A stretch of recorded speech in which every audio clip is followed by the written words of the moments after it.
ஓம் சாந்தி. 25/2/2019 சாகார முரளி. இன்று பாபா கூறுகிறார், இனிமையான குழந்தைகளே, ஆத்ம உணர்வில் இருப்பதற்கான பயிற்சி செய்யுங்கள்.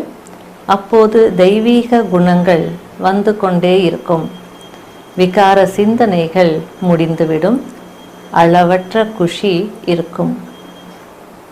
கேள்வி: தன்னுடைய நடத்தையை திருந்திக் கொள்வதற்கு அல்லது அளவற்ற குஷியில் இருப்பதற்கு எந்த ஒரு விஷயத்தை நினைவில் வைத்திருக்க வேண்டும்? பதில்: நாம் தெய்வீக சுயராஜ்யத்தை ஸ்தாபனை செய்து கொண்டிருக்கிறோம். நாம் மரண உலகத்தை விட்டு அமரலோகத்திற்கு சென்று கொண்டிருக்கிறோம் என்பது எப்பொழுதும் நினைவில் இருக்கட்டும். இதனால் மிகுந்த குஷி இருக்கும். நடத்தை கூட திருந்திக் கொண்டே போகும். ஏனெனில் அமரலோகமான புது உலகத்திற்கு செல்ல வேண்டும் என்றால் தெய்வீக குணங்கள் அவசியம் வேண்டும். சுயராஜ்யம் பெற வேண்டும் என்றால் அநேகருக்கு நன்மையும் செய்ய வேண்டும். அனைவருக்கும் வழி கூற வேண்டும்.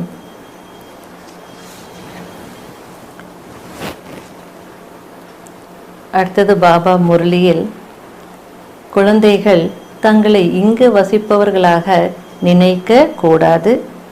உங்களுக்கு இப்பொழுது தெரிய வந்துள்ளது, ராமராஜ்யம் அல்லது சூரியவம்ச ராஜ்யம் என்று அழைக்கப்படும் நம்முடைய ராஜ்யம் இருந்தது.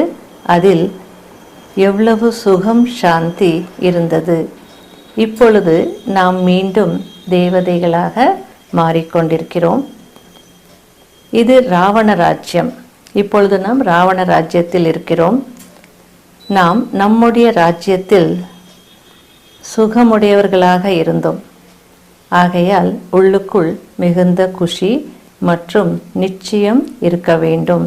ஏனென்றால் மீண்டும் நாம் நம்முடைய ராஜ்யத்திற்கு சென்று கொண்டிருக்கிறோம்.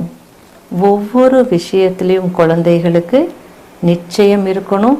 அப்போதுதான் குஷியில் இருக்க முடியும். மற்றும் அந்த நடத்தையும் மாறும் அப்படின்றார் பாபா. இப்பொழுது அந்நிய தேசத்தில் துக்கம் உடையவர்களாக இருக்கிறோம். ஆகையால அந்த ஒவ்வொரு விஷயத்துல குஷி இருந்தது, நிச்சயம் இருந்தது அப்படின்னா நம்முடைய குணங்களும் மாறும் அப்படின்றார். குழந்தைகளுக்கு மேலும் இதுவும் தெரியும், நாம் நம்முடைய ராஜ்யத்தை அவசியம் அடைய போகிறோம். இதில் வேற எந்த கஷ்டம் அல்லது கஷ்டமான விஷயம் எதுவும் இல்லை அப்படின்றார். தன்னை பார்த்து கொள்ள வேண்டும். எனக்குள் எந்த அசுர குணமும் இல்லையா? சம்பூர்ணமாக அல்லது முழுமையான நிலை அடையவில்லை என்றால் தண்டனை அடைய வேண்டியதாக இருக்கும். நாம் எதற்கு தண்டனை அடைய வேண்டும்? ஆகையால் தந்தை, எந்த தந்தையிடம் ராஜ்யம் கிடைக்கிறதோ அவர்களை நினைவு செய்ய வேண்டும்.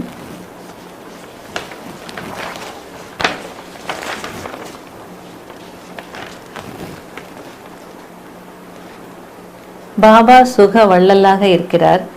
குழந்தைகளின் வேலையும் சுகம் கொடுப்பதுதான். உங்களுடைய மனதை கேட்டுக்கொள்ளுங்கள், நாம் யாருக்கும் துக்கம் கொடுப்பதில்லையா என்று. ஒரு சிலருக்கு அந்த துக்கம் கொடுக்கிறது கூட ஒரு பழக்கமாகி இருக்கிறது. துன்பம் கொடுக்காமல் அவர்களால் இருக்க முடியாது. அதனால அதாவது பாபா அதுக்கு எக்ஸாம்பிள் கொடுக்குறார். அதாவது ஜெயில் பேர்ட்ஸ் போல, அந்த ஜெயிலில் இருப்பாங்க, சிறையில். அவங்க ரிலீஸ் ஆனாலும் திரும்ப ஏதாவது தவறுகள் செய்து உடனே ஜெயிலுக்குள்ளே வந்துடுவாங்க. அதுபோல் இங்கேயும் சிலர் துக்கம் கொடுக்காமல் இருக்க முடியாது. அப்போ அந்த ஜெயிலில் இருக்கிறது தான் அவங்களுக்கு சுகமாக தோணுமா? அதுபோல் இங்கேயும் பாபா குழந்தைகளாக இருந்தால் கூட அந்த பழக்கம் போக மாட்டேங்குது, துன்பம் கொடுத்துட்டே இருப்பாங்க. உங்களுக்கு மேலும் தெரியும், நாம் எவ்வளவு சுத்தமாக இருந்தோம், இப்பொழுது எவ்வளோ தாழ்ந்த நிலைக்கு வந்திருக்கிறோம் என்று. அதனால இப்போ மீண்டும் நம்முடைய ராஜ்யம் ஸ்தாபனை ஆகி கொண்டே இருக்கிறது. ஆகையால் உங்களுக்குள்ள ஒரு துள்ளல் இருக்கணுன்ற முயற்சியில் ஈடுபடணும். ஒவ்வொரு கல்பமும் பாபா நமக்கு ஸ்ரீமத் கொடுக்கிறார். அந்த ஸ்ரீமத் என்னவென்றால் தெய்வீக குணங்கள் கடைபிடிக்க வேண்டும். இதுதான் நமக்கு பாபா கொடுக்குற ஸ்ரீமத். இல்லை என்றால் தண்டனை அடைந்து பதவியும் இழந்துடுவீங்க. அதனால் எவ்வளோ உயர்ந்த லாட்ரி உங்களுக்கு கிடைச்சிருக்கு, லாட்ரி அடிச்சிருக்குன்றார் பாபா.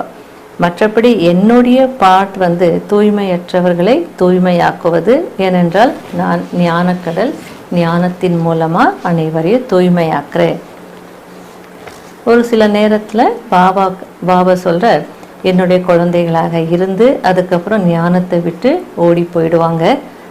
பாபா சொல்கிறார், எங்கே போவாங்க, எங்கே ஓடி போக முடியும்?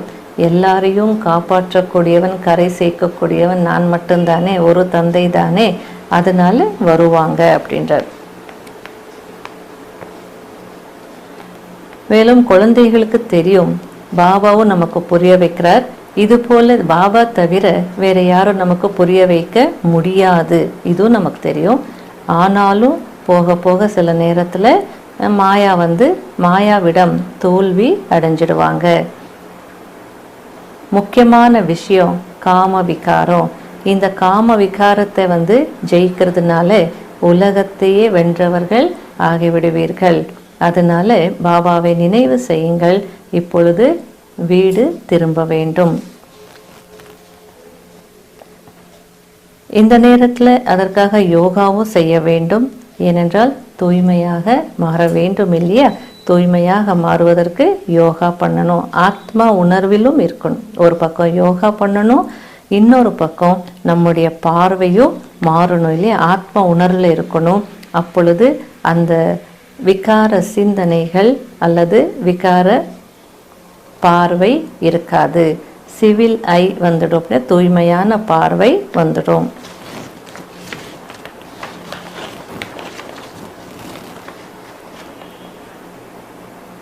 பக்தர்களுக்கு புரிய வைக்க வேண்டும், பக்தியின் பலன் என்ன?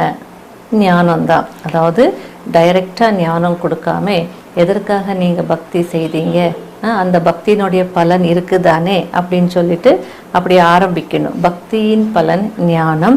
சத்தியுகத்திலும் திரேதாயுகத்திலும் பக்தி இருப்பதில்லை. அரைக்கல்பம் ஞானம், அதாவது பகல், அரைக்கல்பம் பக்தி அல்லது இரவு.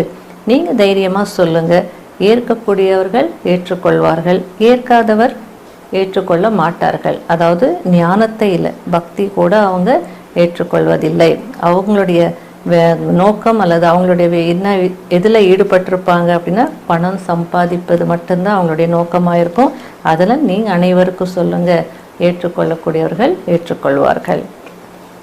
கடைபிடிக்க வேண்டிய முக்கியமான சாராம்சம், நிறைய பேருக்கு நன்மை செய்ய வேண்டும் என்றால் நம்முடைய வார்த்தைகளை மிகவும் இனிமையானதாக ஆக்க வேண்டும்.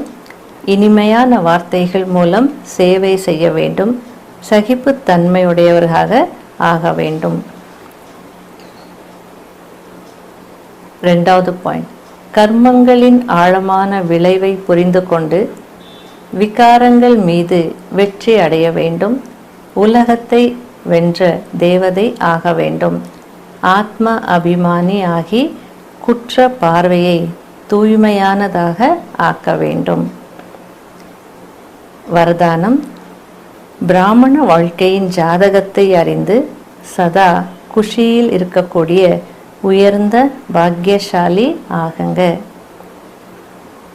பிராமண வாழ்க்கை புதிய வாழ்க்கையாகும். பிராமணர் ஆதியில் தேவி தேவதைகள், இப்பொழுது பிகேயாக மாறியிருக்கிறார்கள். பிராமணர்களுடைய ஜாதகத்தில் 3 காலங்களும் நன்றாக இருக்கிறது. இதுவரைக்கும் என்ன நடந்திருக்கிறதோ அதுவும் நல்லதே. இப்பொழுது என்ன நடந்து கொண்டிருக்கிறதோ அதைவிட நல்லது. மேலும் இப்போ நடக்க போகிறது மிக மிக நல்லது. பிராமண வாழ்க்கையின் ஜாதகம் எப்பொழுதுமே நன்றாகவே இருக்கும். இது கேரண்டி அப்படின்றார். ஆகையால் எப்பொழுதுமே இந்த குஷியில் இருங்கள். சுயம் பாக்கிய விதாத்தா, பாக்கியத்தை அருளக்கூடிய தந்தை நம்முடைய பாக்கியத்தினுடைய உயர்ந்த கோடு அல்லது அந்த ரேகையை இழுத்திருக்கிறார். அதனால பாக்ய விதாத்தா அப்படின்னா பாக்கியத்தை அருளக்கூடிய தந்தையே அவர் நம்ம கையில் கோடு இழுத்திருக்கிறார் அப்படின்னா அதை விட வேற என்ன வேணும்? தன்னுடையவர் ஆக்கி கொண்டிருக்கிறார் அப்படின்னா அவ்வளோ குஷியில் இருங்க அப்படின்றார். ஸ்லோகன்: ஏக்கரச நிலையை அனுபவம் செய்ய வேண்டுமென்றால் ஒரு தந்தையிடம் அனைத்து சம்பந்தங்களின் ரசத்தை அடையுங்கள் அப்படின்றார்.